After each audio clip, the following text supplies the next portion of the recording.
The state capitol, one of the hottest races, if not the hottest race in the Capital District, is up in Saratoga County, where there's a real tough and interesting primary in the Republican Party's primary for sheriff.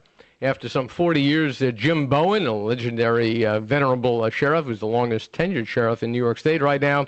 I remember Jim when he first became sheriff. He's retiring, and the battle is between Mike Zurlo, a longtime employee of the Sheriff's Department, got a lot of experience in the Sheriff's Department and law enforcement experience generally, and he's also the guy backed by really the whole organization of the Republican Party from top to bottom.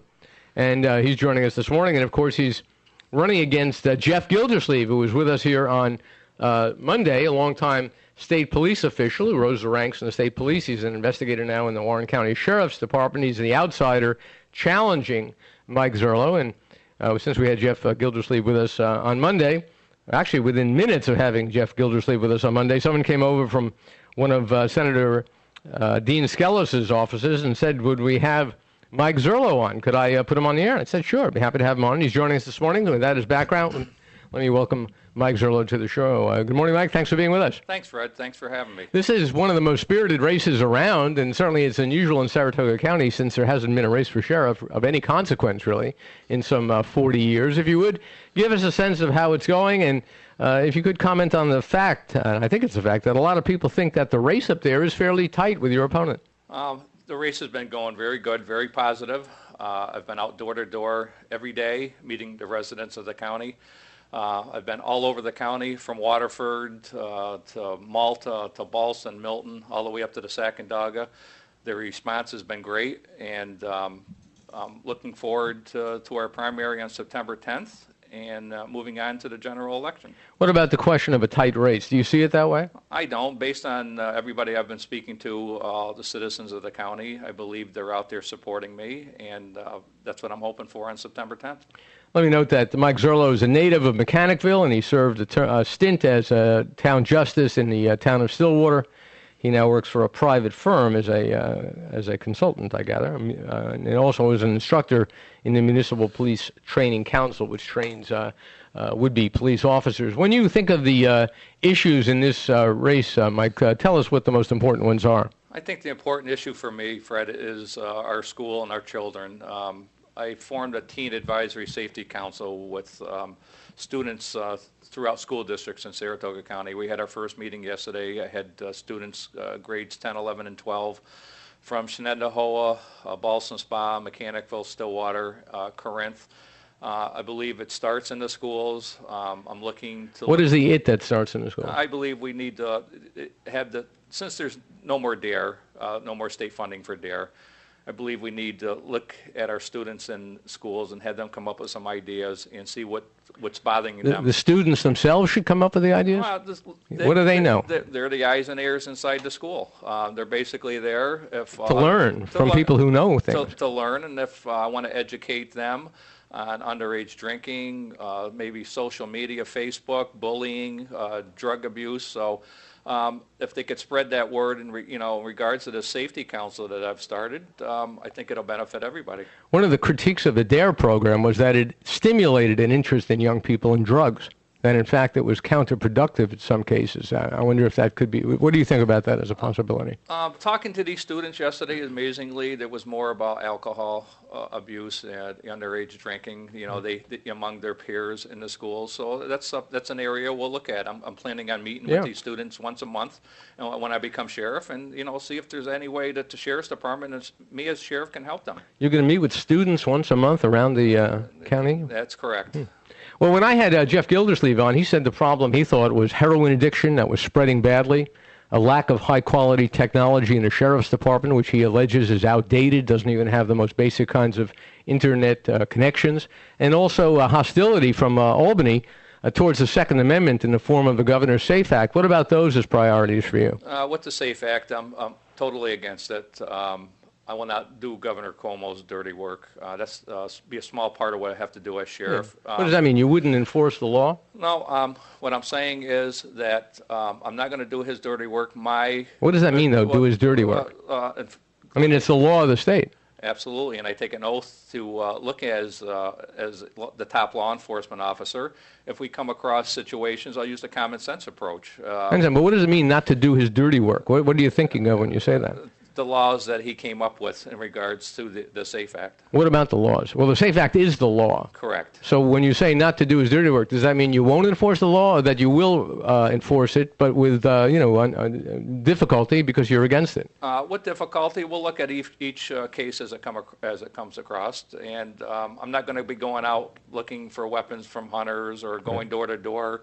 Citizens of Saratoga County. My goal as sheriff of Saratoga County is to protect the citizens, go after drug dealers and sex offenders and Okay, PWIs. that makes sense. But what about the other 2 points that your opponent raised? The question of heroin is a growing problem, and also in the county, and also, and maybe even more significantly, the allegation that the Saratoga County Sheriff's Department, now under Jim Owen for some 40 years, is outdated in many ways. And if you could address those two, the heroin question and whether or not the department is outdated and needs serious upgrading, especially in the technology area. In regards to the drug abuse in the county, there's a task force that works for the Sheriff's Department, and they're out there looking at the various areas. We work with Jim Murphy, our district attorney. But do you think it's a serious problem, a growing problem, or is it not? Is it kind of stable? I think it's stable, Okay. Fred. I really do. Based on the information that I hear and from the guys that work in the unit. And we also work with Jim Murphy and his task force and the Capital District Drug Abuse Task Force. Oh, I understand that. Yep. How about the allegation that the department's outdated,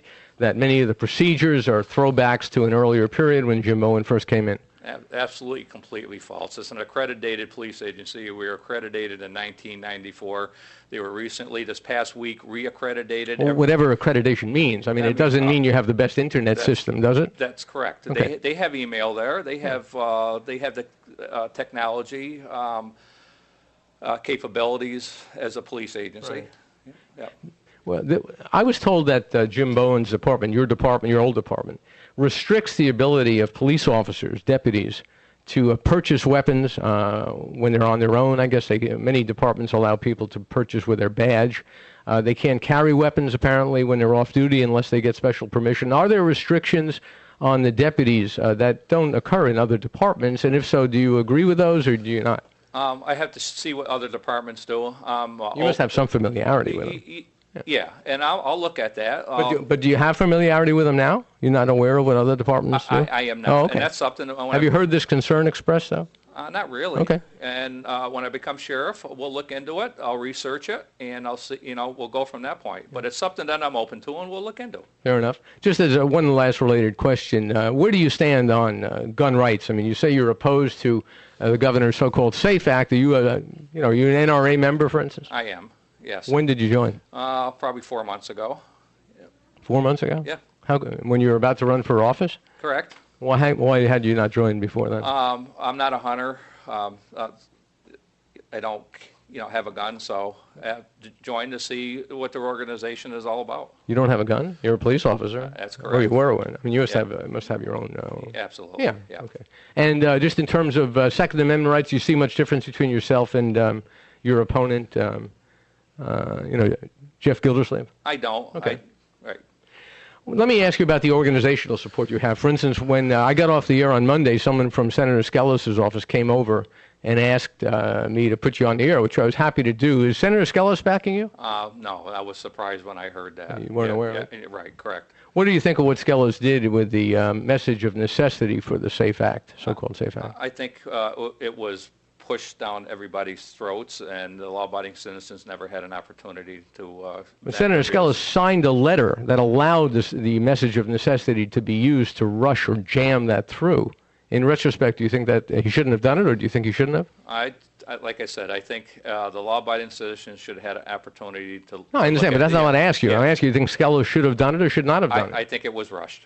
But what about Skelos?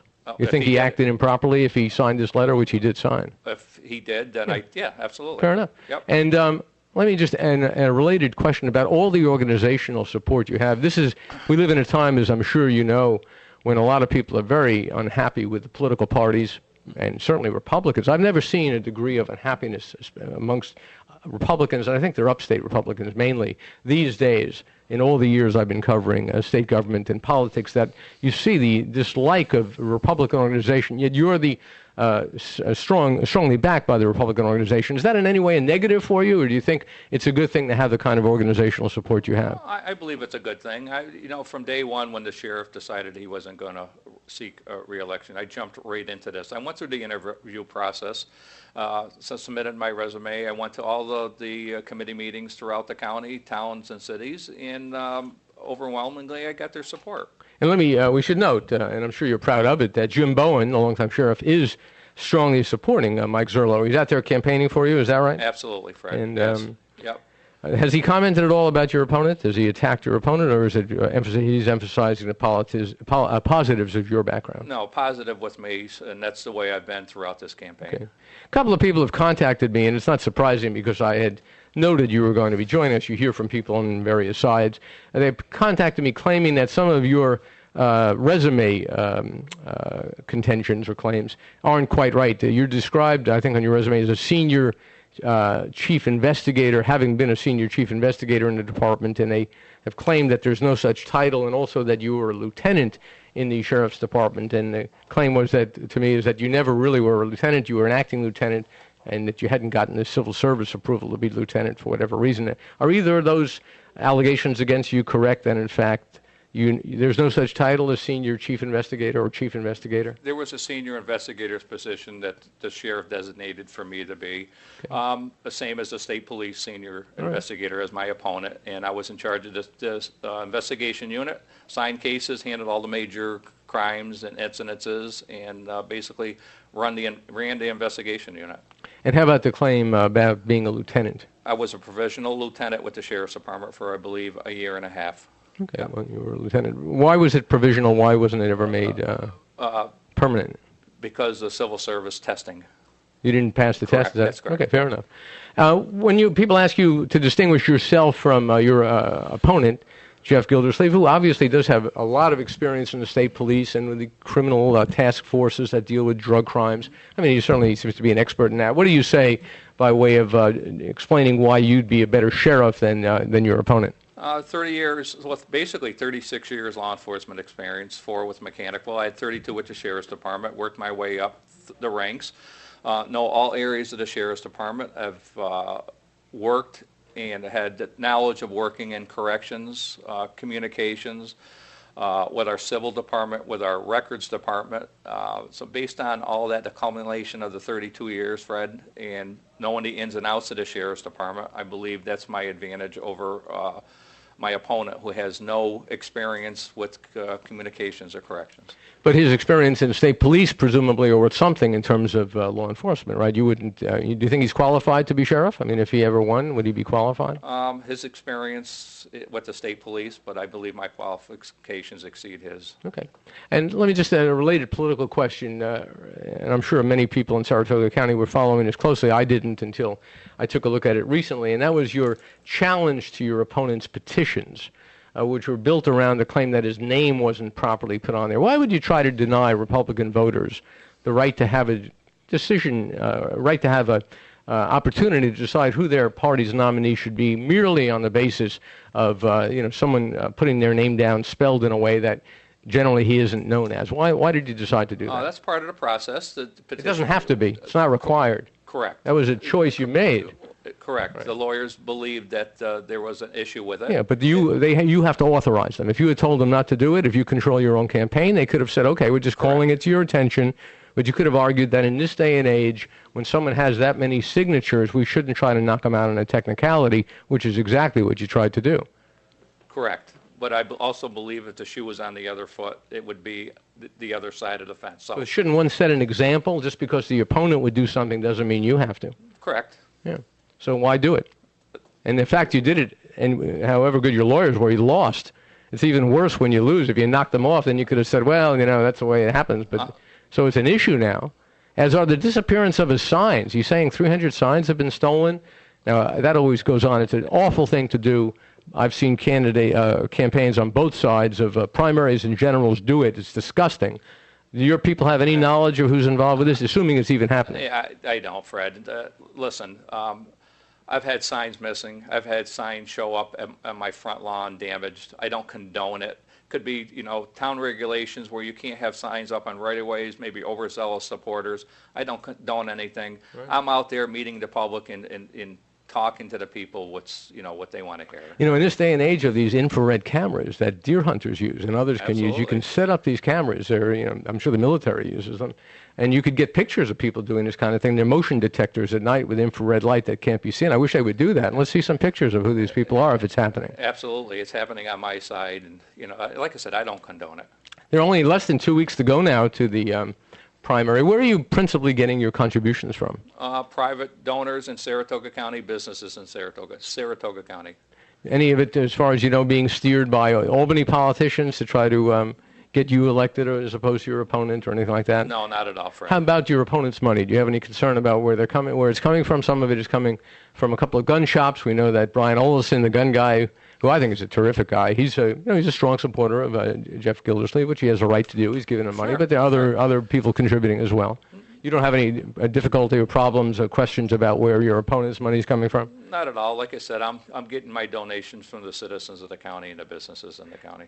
With just less than 2 weeks left now, what should people in Saratoga County, and only about 8 minutes left in our interview, so you can start sweating, stop sweating in a few minutes, but I'm trying to be fair, but I ask firm questions, and you're giving me legitimate answers, and if you're not, I'll pursue them. But with just less than 2 weeks remaining, what should people in the county be looking to in your campaign? Are you going to be doing any TV commercials? Do you have any big announcements, any bombs to drop? What's going to happen in the next 13 days or so? Not at all, Fred. I'm positive. I'm going to go door to door throughout the county. Have some radio spots coming up. We'll do some advertising in the newspapers. But no, I'm very positive. It's been positive, and I'm going to continue to be that way. And like I said, the support from the citizens of Saratoga County has been overwhelming. I mentioned that I had gotten emails from people with questions, which is always fine. I mean, always happy to hear from people, as is common in journalism. You hear from people who have maybe grudges or whatever it may be. But one theme that was mentioned was the alleged lack of debates. Have there been any debates with your opponent? No, one was scheduled with the Saratogian. It just couldn't fit into our schedule. But isn't that something that should have been a top priority for the public to see you two together? Why couldn't you fit it in? What was going on? Because we had other commitments, and it was. What were they? Out meeting the public. So individually meeting the public is more important than putting on a debate that the public could see? I'd like to have the people understand where my views are. And it was given to us, I think, like the day before, and we just had are you ready to debate them now? Would there be debates before the primary? I think my schedule's booked right up until 7. So you're refusing to debate them? I'm not refusing. Look, you can change a schedule. Absolutely. I mean, that's an old trick of politicians. I'm too busy to debate. Isn't a debate something that should be of the highest priority? Absolutely. So why not clear your schedule to do it? And we'll look into it. What does that mean? We'll see. You're going to do it or not? We'll see what. So you won't commit. I mean, that's usually a strategy not to do it. At this point, like I said, we'll look into. But what was the reason not to do it? What could you possibly have? Why not set aside an evening or a morning? I'll give you my show here for an hour if you want to do it here, although this isn't probably not the best venue for you. But why wouldn't you want to do it unless you're afraid to debate them? Absolutely not. So why not debate them then? Like I said, we'll look into it. What does that mean? You've been looking into it for months. I'll confer with my. I mean, doesn't that sound wussy for a sheriff? A guy's going to be a sheriff. He's afraid to. He won't debate his opponent. No, absolutely not. Then why not? Just give us a reason. There is no. I'll look into it. What does that mean? I'll look into it. I'll give you a minute right now to think about it and tell us your answer. I'll be silent for a minute. My answer to you is that we will review it, we will look into it, and if. But what are the factors to be considered? If you look into something, you have factors. You have to see, is it a plus or a minus for me? Presumably, you concluded it was a minus. Otherwise, you would do it. What else could it be? I can't hold my own? No. Certainly you could. You're an experienced guy. So why wouldn't you want the public to see it? Won't that be a factor for the local papers and their endorsements if you refuse to debate the guy? And shouldn't it be a factor? How would you feel about a candidate if you were trying to make up your mind between two candidates and one wouldn't debate the other? Wouldn't you feel badly about that candidate? Shouldn't the public have a right to expect a debate? Like I said, with the what I'm talking about is my schedule doesn't permit that. Up until September 10th, I am out. Who is possibly booked up for 2 weeks without a little window? Give the guy a half an hour. He may turn you down, but at least say I can do it at 11 o'clock at night next Tuesday evening. Fred, I'm out walking day and night. All right. Mike Zurlo, thank you for coming in. I can't. That's one I cannot believe. But listen, thank you for coming in. Good luck. Not easy to be in the political arena. I know that. And it'll be interesting to see what the results are in 2 weeks. Thanks for the time. Absolutely. This is Fred Dicker live at the State Capitol. We're going to take a break and be right back. Fred Dicker live.